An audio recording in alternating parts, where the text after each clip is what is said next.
Good morning, student. It's our next lecture regarding a reflection of light. Now we talk about reflection through a glass slab. अगर हम कोई practical glass slab से करते हैं तो आपको ये नोट करना है द इंसिडेंट रे travel from the air medium and passes through the glass. तो एयर है वो रेयर मीडियम है, ग्लास है denser. while it travel from the denser medium it get bends towards normal ray and then get deflected by outside the slab. आपको diagram में दिखा रखा है कि रेज ऐसे आई, ऐसे गई और ऐसे चली गई. तो आपको ध्यान रखना है कि हाँ भाई कुछ सिस्टम ऐसे होता है. यहाँ पे आई को बोलते हैं angle of incidence, R angle of reflection, I dash angle of incident for the reflected raise, E angle of emergence. Emergence means जो रेज ग्लास स्लैब से बाहर निकल रही हैं. ओके बेटा, यानी कि incident ray comes on the glass slab and get emitted by the emergence ray that we called as angle of E. Then proceed to next topic. बेटा हम आगे पढ़ते हैं कि क्या हमने बोलना है और क्या चीज़ करना है, सीखना वो सीखना है. नेक्स्ट जब हम इस चीज़ को लगते हैं तो कंक्लूज़न निकालते हैं. We are discussing about the conclusion. The angle of incidence of the face glass slab में आपको A B P Q R mention कर रहा है. तो P Q is equal to angle of emergence, यानी कि आई और आर का एंगल हमेशा सेम रहेगा. Second point, the emergent ray is always parallel to the incident ray but there is a lateral shift in direction of the incident ray. मतलब आपकी emergent रे और जो इंसिडेंट रे है दोनों सेम लाइन में रहेगी, मगर बीच में जो डेविएशन होगा लाइट का due to rare to denser medium और डेंसर टू रेयर मीडियम. शायद यही कारण है कि अगर हम कोई निशाना लगाना चाहते भी हैं तो निशाना हमारा प्रॉपर नहीं लगता है because the light get bends. फिर हम फर्दर प्रोसीड करते हैं प्रूव करने के लिए कि सर डेरिवेशन क्या है. Derivation is not of a part of syllabus but we come to know कि हमने याद रखना है कि साइन आई अपॉन में sine r equal to sine e upon में साइन आई डैश.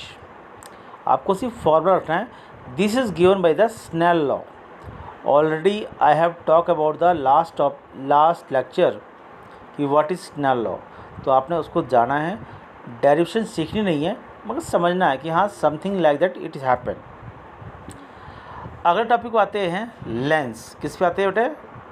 लेंस पे आते हैं. ये लेंस टॉपिक है. लेंस क्या होता है? Lens is an optical device made up of transparent glass bounded by one और टू स्फेरिकल सरफेस. याद रखना बेटा कॉनकेव और कॉन्वेक्स में थोड़ा सा फ़र्क होता है.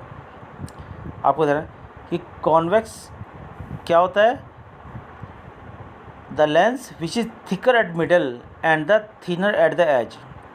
जो कोई शीशा बीच से मोटा हो और किनारे से पतला हो that we called as convex.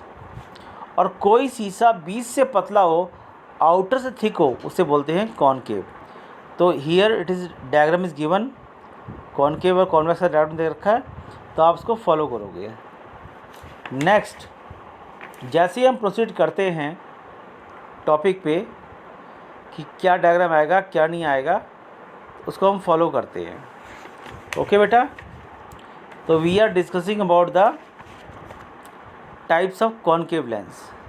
बेटा टाइप्स तो हमारे सिंपल है, हमारे सिलेबस में एक ही है कॉनकेव लेंस. तो यहाँ पे आपने terminology regarding the principal axis, optical centre, principal focus, F1 and F2. तो आपने वही सेम थिंग है बेटे. Do not get panic, it is just similar to that of mirror. Centre of curvature बोलो या 2f1 बोलो, सेम थिंग है। अगर कोई लाइन लेंस के सेंटर से पास होती है, that we called as principal axis, and from that point it pass it called as pole. तो यहाँ पे वही चीज़ अपने सेम थिंग नोट करनी है। लेंस जब बोलते हैं we called as magnifying in the manner, मगर मिरर में क्या होता है, मिरर में कभी भी मैग्नीफिकेशन नहीं होता ज़्यादा, it look like a similar, क्योंकि रेगुलर सरफेस होता है और इररेगुलर सरफेस होता है। तो यहाँ पे आपने इस चीज़ को नोट करना है। आपको रे डायग्राम दे रखे हैं, आपने first of all go through the topic कि कहाँ से रेस कौन सी है क्या।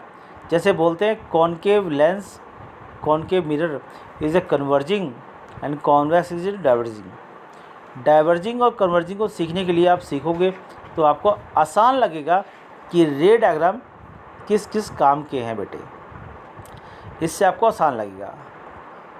नेक्स्ट, जैसे ही आप इन चीज़ों को समझ लोगे, when you are going to understand all and each and every terms, then go through the diagrams regarding convex lens. तो आप क्या देखोगे, rules are same, the ray axis travel parallel to the principal axis, the rays get cross the centre of focal length, if the rays travel directly from the pole. तो ये point जो rules पहले हैं वो same thing है बेटे, कुछ अलग नहीं है। क्योंकि हमारे मन में आता है कि डायग्राम करना, first of all when you are trying to draw a diagram, do not mention कि इट इज़ f और 2f, just go through simply. After drawing the diagram, mention it is f1, it is 2f1, so that diagram will be accurate, because in 10th class it required diagrammatically, not a centimeters, कि हमें यहाँ पे ये देखना centimetre कितना है, क्या बन रहा है, कुछ नहीं पूछते कोई टीचर। तो आपने डायग्राम को जाना है, क्योंकि because it is compulsory, 100% I assure you the 3-ray diagram will come for the board examination and you have to practice for that. Next, उन सभी की characteristic property लिखी है। Property मतलब the image which can be seen by the naked eyes are the real image, and that image which cannot be seen by naked eyes is all a virtual image. तो यहाँ पे real image always be inverted and the virtual image is always inverted. तो इस diagram को देखने के बाद आपको कुछ लगता है कि हाँ सर डाउट है, कुछ है, तो you can call me any time. आप उसको सीखो, because you have to practise the ray diagram, और आपने इस चीज़ को सीखना है बेटे और समझना है कि कैसे रे डायग्राम बन रहे हैं। Once again I am telling you, do not put f1, do not write 2f। Diagram ना लो, उसके हिसाब से अपने मैनेज कर सकते हो। ओके बेटा, ये डायग्राम जितने दिए हैं सारे लेंस के दिए हैं, और आप इसको सीखोगे, आराम से बना लोगे। Do not get panic, remember each thing, in a board examination no one will going to ask you a characteristic property of this lens. आपको सिंपल से सिंपल रे डायग्राम बनाना है, और रे डायग्राम आपको याद करना है कि अगर मैं यहाँ रखता हूँ तो कहाँ इमेज बनेगी। The table you have to learn thoroughly so that you can get good marks in the future. Okay बेटा, तो ये चीज़ ध्यान रखनी है कि कहाँ से क्या हो रहा है।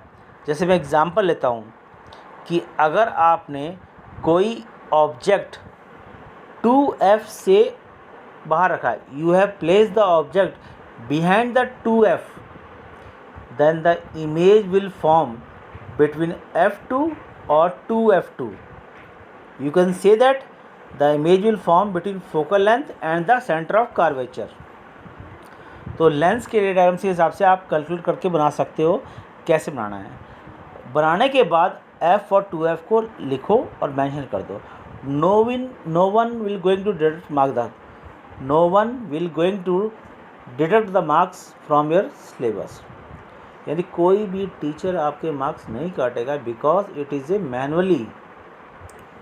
सो बेटे, I hope you go through the whole topic and memorise it and practise at home. Stay at home and take a precaution to avoid a COVID-19. Thank you and have a nice day. I hope you will get the point to understand. Have a nice day and safe day. Thank you, beta.